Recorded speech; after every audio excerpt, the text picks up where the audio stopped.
The Boy Who Feared Everything, written by Andrew Adams and narrated by Chadwick Polson. There once existed a boy with a terrific fear of everything. This boy lived in a small town of perpetual autumn, where owls would hoot around the clock and leaves fell year-round. He loved this town, yet feared everything in it. He was a frail child, often trembling and not built for normal life or doing things normal kids do. The other children would play hide-and-seek outside among the crooked trees while he watched them through his third-story window, fantastical thoughts running amok in his mind. Like, what if some of the children hide so well they are never found? And his hands would begin to rattle. Visitors to the front door would send the boy diving underneath his bed, when, of course, nobody would answer. There was nobody else, not a single living person in all of the large house, except for the boy. You see, his family had left him shortly after his second birthday, lost in a horrific accident in which the boy miraculously made it home. Now, too, does his annual day of birth frighten him ever so. The house and family, the Plimptons, became something of an urban legend in this gloomy town, where the townsfolk were unaware of the boy's existence. Such an accident could not have possibly produced any survivors, much less a toddler. Thus, the dark and brooding estate attracted more than its share of unwanted attention, much to the boy's chagrin. While there were a great many things that frightened the poor child, he had a particular penchant for the morbid side of life. Inside his bedroom, his sanctuary where nothing could bring harm, the space was shared with all manner of ghastly and ghoulish beings, poltergeists, grim creatures, spooky specters, slithering shadows, lost souls, phantoms and phantasms, banshees, apparitions, revenants, wraiths, and one eidolon. The boy loved the company, and these visitors were his new family. Above all else, though, his favorite creature of them all was the spider. The ceiling of the room was virtually made of one massive interconnected spiderweb with dozens of different species living amongst each other. The boy laid in bed at night and spoke to the spiders above while they seemed to converse with him in return. Every evening at midnight, the collective spirits in the room would throw a party full of song and dance, and the spiders would sway gently to the vibrations of old-timey music. The boy would then invite one or sometimes a few of the many spiders to descend down their silky webs onto his bed and sleep with him for the evening. In these few hours between night and morning, the spirits were happy, the spiders were happy, and the boy felt as close to happy as he thought he ever could. Growing up without a family, these ghouls and spiders raised the child as their own, teaching him their indelible ways without a second thought. He learned to weave from the spiders and learned to hide from the spirits, yet he never did quite master climbing a wall or flying. There was one spider, though, that developed a particular interest in the Plimpton boy. She took permanent residence on his neck or just inside the shirt collar, a relative stone's throw away at all times which proved incredibly useful on multiple occasions. The spider's sense of danger became his own, keeping him safe with no parents to do so. He called her Ariadne, Aria for short. The boy loved when the rest of the spiders coated his body. Their thousands of legs on his skin made him feel safe and secure, and even for just a moment, quieted his thoughts and fears of the outside world. He would dance around the room in his black outer shell, circling through the spirits and having a great time.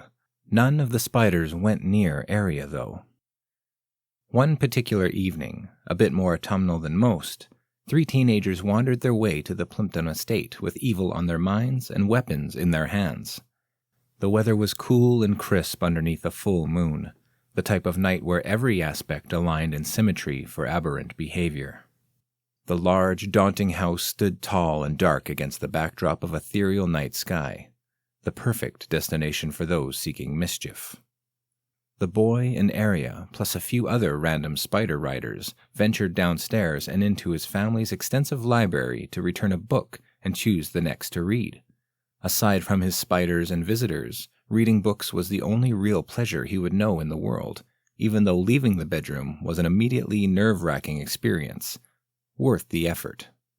As they exited the library to walk through the main room, Arya's 8 legs sharply dug into the boy's neck, causing him enough of a pinching discomfort to instantly know something was amiss. Just as he was going to turn and run back upstairs, a large rock shattered the front window and crashed on the wooden floor below.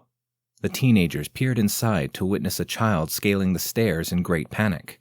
Being that they traveled to this very house with menacing thoughts of devilry, a frightened young boy would appear to have been a fortuitously positive twist. The smallest of the 3 ruffians squeezed through the window to unlock the front door from inside. The boy, as he had been trained to do so long before, dove under his bed with a tremble and hoped the invaders would find nothing worth their time, turn around, and leave on their own. The ghosts, along with the ghouls, specters, spirits, phantoms, and all the rest, had just begun to arrive for the evening social event and waited for their beloved child to greet them. Creaking floorboards preceded the bedroom door swinging open and crashing into the wall behind, for the intruders had followed the boy to this very room. All 3 of them barged in with little thought of what may be on the other side, which they were rather unprepared for, and rightfully so.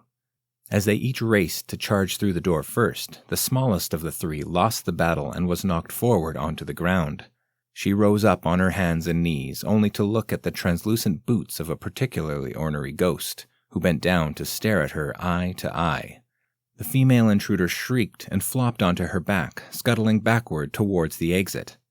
Both of the others decided to leave their partner behind and run back for the bedroom door, which slammed shut in their faces.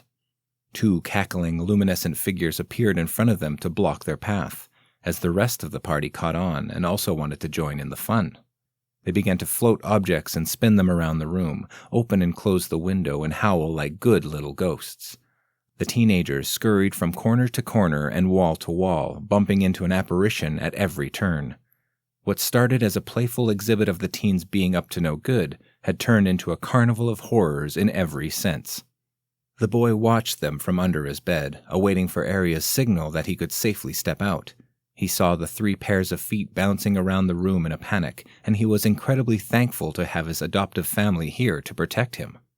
The girl intruder could take no more torture, and she darted for the closet door in hopes of hiding inside where she could have at least a moment's rest and compose herself long enough to escape. Ariadne pinched the boy's neck. As the closet door opened, the girl with her partners in tow received an unpleasant and wholly unexpected surprise. Piles of pod-shaped bodies wrapped in spider silk poured through the doorway like a waterfall raining down on the teenagers. They screamed, cried, shouted, and hollered, yet the sheer amount surrounding them made a quick escape nearly impossible. The boy, who had slipped out from beneath the bed undetected amidst the chaos, moved through the cover of shadows toward the girl first. She was busy frantically scratching at the spiderweb coating her body and did not notice the boy approaching. He leapt on her back and used his momentum to take her down and sink his teeth into her neck. Paralysis crept through her muscles and she found it impossible to remain standing, at which point she fell down flat and stiff as a board. Laying on the floor in this position provided the perfect vantage point to see her 2 partners also fall prey and collapse to the ground after being bitten. Thus, yet again following the steps as he had been taught, the boy squatted onto each body and furiously wrapped them in spiderweb, identical to the cocoons stored in the closet, until all 3 intruders could be suspended from the roof inside their pods. The spirit of an older, motherly woman walked up behind the boy and wrapped her arm around his shoulder. "Great job, son. They deserve to join us." She rubs his arm reassuringly. "In life, only death is real, but in death, all is real."